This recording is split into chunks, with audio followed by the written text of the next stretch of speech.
Hi, I'm Joe Scaife. I'm the Head of Audit here at Bishop Fleming, and I'm here today with my colleagues David Butler and Andy Wood, who are both my fellow audit partners who've been involved in the Academies benchmark report this year.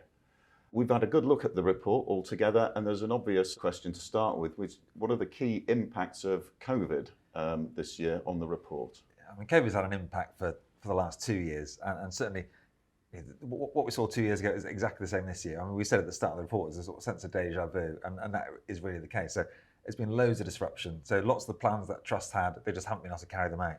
And so, we're seeing that knock on. So, when we look to the future, there's just a backlog of capital spend, of COVID catch-up, of other investment plans that Trust had in place. Certainly when you look at multi-academy trusts, the growth of the multi-academy trust sector has slowed in the last year. I mean, it's still growing. It's up to about 7.5 schools per MAT in our survey, but that's slowed. The rate of growth has slowed.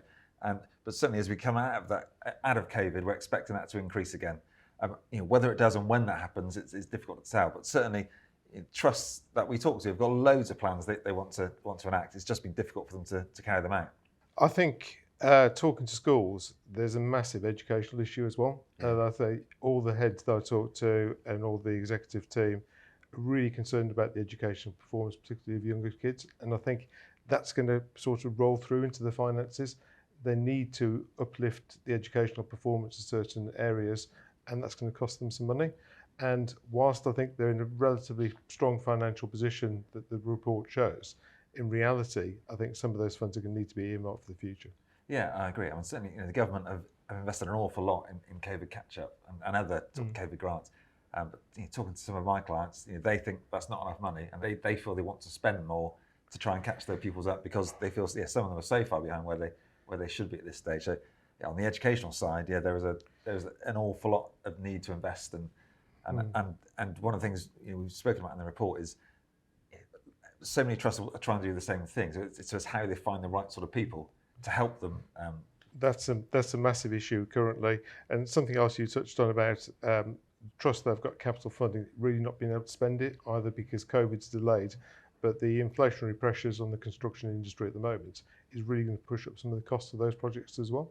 Yeah, and the rules have changed this year, so schools are typically contributing more to those capital projects, but I completely agree with what you said. The likelihood is they're going to be contributing more going forward. So although they've got big reserves at the moment, a lot will be spent on catching up educational attainment, but probably more than they initially planned will be used to fund some of those capital projects. And this is set on the backdrop, as we always know, that, like I say, if you roll forward 3 years, every academy's completed their budget forecast return, which shows quite sort of dire cases in some instances, but they don't have the real certainty of knowing what their income is going to be over the next 3 years. So there's a great deal of subjectivity in terms of those forecasts. So at the moment, we've seen in the report that the reserves are higher again for the second year running. Schools and multi-academy trusts are in a stronger financial position than they were in before. So part of the decision-making process at the board level is what do you spend some of those surplus reserves on? Is that right? Yeah, completely. And it's fortunate they are in such a robust financial position because there's an awful lot they want to spend it on. And as Andy's touched on, that educational catch-up, clearly that's what schools are there for. They're there to educate children. And so that's where an awful lot of that investment is going to go. And I think we just don't know how much it's going to cost, but the likelihood is it's going to be a really significant bill. And Andy, from your point of view, I suppose there's not a one-size-fits-all in all of this. Individual trusts will have different answers to other individual trusts. I think the one thing that's clear from the report is that the larger the trust, then the less average reserves per pupil that they keep, because to be honest, they don't need that safeguard. If you've got one school, the boiler could fail. If you've got 25 schools, it's very unlikely 25 boilers are going to fail at the same time. So we're seeing that the actual level of reserves trusts are carried forward is much lower as the trusts grow in size in reality. Yeah. Do you feel that there's a connection there? You were referring to some of your clients earlier on that you've spoken to, and you were specifically probably referring to the people that are the people working in the school every day.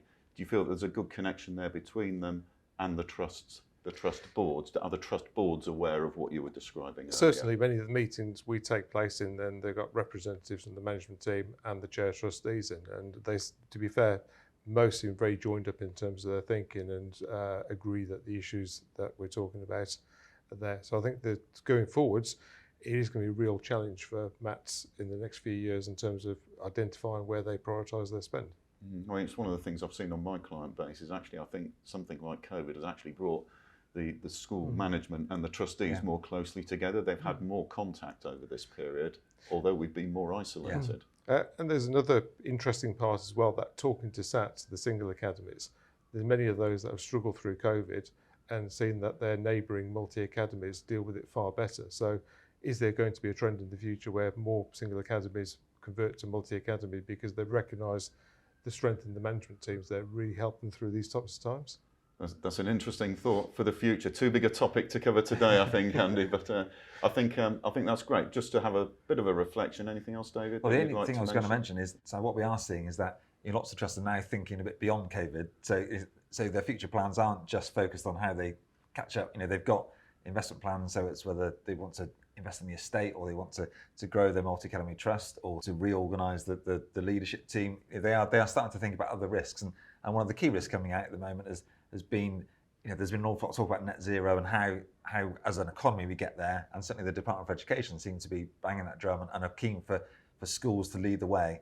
So a number of trusts we talked to are really thinking about how they can reduce their carbon footprint. One of the things we said in the report this year was about what that average carbon footprint is per school, and it equates to about a quarter of a tonne per pupil. And so that gives trusts a bit of a benchmark as to what they need to be aiming for to get down to net zero. So that is a real issue, and it's quite encouraging to see that is going up the agenda for an awful lot of trusts. Yeah, I've certainly seen that talking to some of the trusts I deal with. They're very concerned about energy costs at the moment and the inflationary increase that they're going to expect in the next coming year. Great. Okay. Well, thanks very much. Exciting but challenging times ahead. Thank you very much for watching. If you do have any further questions, please don't hesitate to contact your usual advisor.